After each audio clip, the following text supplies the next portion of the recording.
प्राणबल दादाजी से परिवार के सभी लोग थोड़ा डर डर के रहते हैं। आइए चलते हैं दादाजी के पास। दादाजी, प्राणबल दादाजी।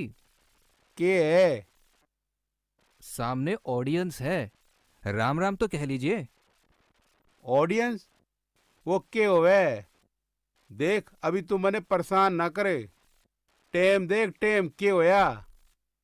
सुबह के 5 बजने वाले हैं। 5 से पहले मने प्राणायाम करने।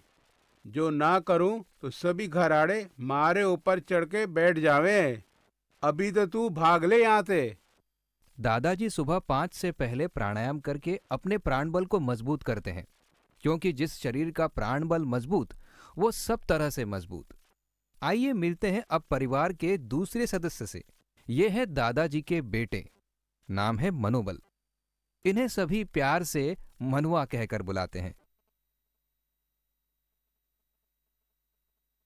अरे रुकिए रुकिए मन महाराज, रुकिए। इतनी अपनी मन की करोगे तो गिर जाओगे। तुम कौन जो हमको रोकता टोकता? आज सारी दुनिया मेरी ही तो गुलाम है। जो मैं चाहूं वही करता हूं। मैं तो बादशाह हूं, बादशाह। हा हा हा हा। आइए अब मिलवाते हैं आपको घर के तीसरे सदस्य से, जो इस घर की बहू है। नाम है बुद्धि देवी, जो पूरे घर को संजो के रखती है। घर में बुद्धि का पूरा राज चलता है। आइए अब मिलते हैं इस घर की बच्चा पार्टी से, यानी कि 5 इंद्रियों से। अरे बनवा, बच्चे कहाँ हैं सभी? जी पिताजी।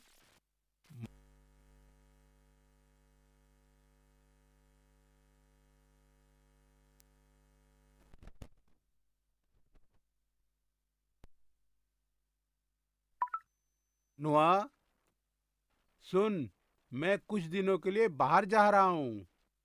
तू घर परिवार को ध्यान रखियो। बुद्धि के सहयोग से निर्णय लीजो और पालकों ने ज्यादा माथे ना चढ़ाइयो।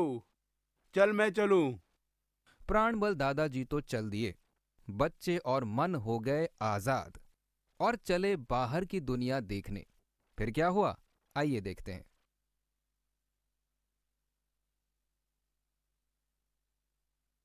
जब से वो मोबाइल देखा है तब से मुझे नींद ही नहीं आ रही। क्या तो गाने चल रहे थे उसमें। और वो भजिए और जलेबी, क्या सुगंध और स्वाद था। काश रोज मिल पाता। चलो सब मिलकर चलते हैं पिताजी के पास। पिताजी, पिताजी। अरे तुम सब एक साथ, कहो क्या कहना है? मुझे मोबाइल देखना है। मुझे गाना सुनना है। मुझे भजिया खाना है। मुझे परफ्यूम लेना है। और मुझे टेडी लेना है। ये सब क्या बकवास है? तुम्हारी बुद्धि माँ ने सुन लिया ना तो सबको भूखा मार देगी, भूखा।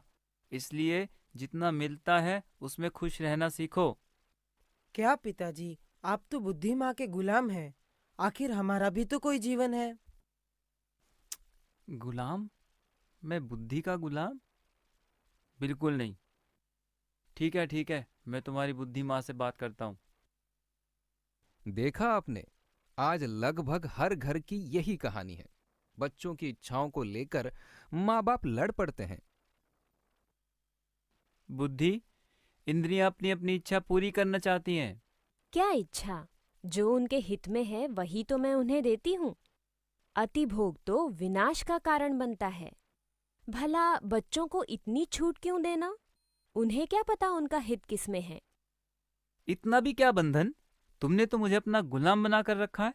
अब मैं और तुम्हारी गुलामी नहीं कर सकता। मैं इंद्रियों को पूरी छूट दूंगा। जो उनकी इच्छा होगी उन्हें सब कुछ दूंगा। तुम्हारा मेरा कोई लेने देना नहीं।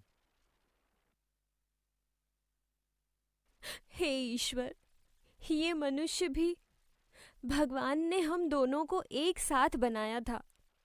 बुद्धि के बिना मन का विनाश निश्चित है। आखिर इंद्रियां मन से ही तो सत्ता पाती है। जब मन ही इंद्रियों की पूर्ति में लगा रहेगा तो मनुष्य रूपी घर तो बर्बाद होना ही है। प्राणबल दादाजी जब से बाहर गए हैं सब मनमुख हो गए हैं, और जहां मनमाना जीवन है वहां मैं नहीं रह सकती। बुद्धि माँ दुखी होकर घर छोड़ चली जाती है दादाजी के घर। मजा आ गया। अब बुद्धि माँ और मनु पिताजी का कोई बंधन नहीं। अब जो हमें अच्छा लगेगा वही हम करेंगे। ये मन ने इंद्रियां यानी बच्चों को छूट दे दी। लेकिन कुछ समय के बाद क्या परिणाम आया, चलिए देखते हैं। सब इंद्रियां दुखी होकर मनु पिताजी के आगे आकर रोने लगी। मुझे ठीक से दिख नहीं रहा। अधिक गाने सुनने के मजे में मैं ठीक से सुन नहीं पा रहा। और परफ्यूम की नकली सुगंध से मेरी सूंघने की शक्ति कम हो गई। गुटखे के स्वाद से मुझे कैंसर हो गया। हम समझ गए, हर मजा के पीछे सजा है। अति भोग लाए रोग, शायद किसी ने सही ही कहा है। मन की बातों में खो जाते हैं हम, इंद्रियों के प्रभाव में आकर्षित हो जाते हैं हम। जो इच्छाएं मन बोलता वो करते हैं हम, इंद्रियों के वश में होकर खुद को भूल जाते हैं हम। बुद्धि को हमेशा साथ रखने का संकल्प करने से मन और इंद्रियों की गुलामी से मुक्त हो जाते हैं हम। बुद्धि सही कहती थी। मन के साथ बुद्धि का होना बहुत जरूरी है, नहीं तो इंद्रियां तो सदैव विनाश की ओर ही झुकती हैं। अब मन बड़े दुखी हो जाते हैं और जाते हैं बुद्धि के पास। बुद्धि, मुझे माफ कर दो। तुम्हारे बिना मैं अधूरा हूं। मैं अहंकार में आ गया था कि तुम्हारा और दादाजी का गुलाम क्यों बनूं, पर अब मैं समझ गया हूं। अरे पगले, कोई किसी का गुलाम नहीं। इंद्रियों का स्वामी मन है और मन का स्वामी प्राण। जिस शरीर रूपी घर का प्राण बल मजबूत है, उसका मनोबल, शारीरिक बल सभी मजबूत बनते हैं। और इसे गुलामी नहीं कहते, इसे विवेक कहते हैं। जो अपनी इंद्रियों को सत्संग रूपी गंगा में स्नान करवाते हैं, जैसा सुनते हैं वैसा आचरण में लाते हैं, उन्हीं का मनुष्य जीवन सार्थक है।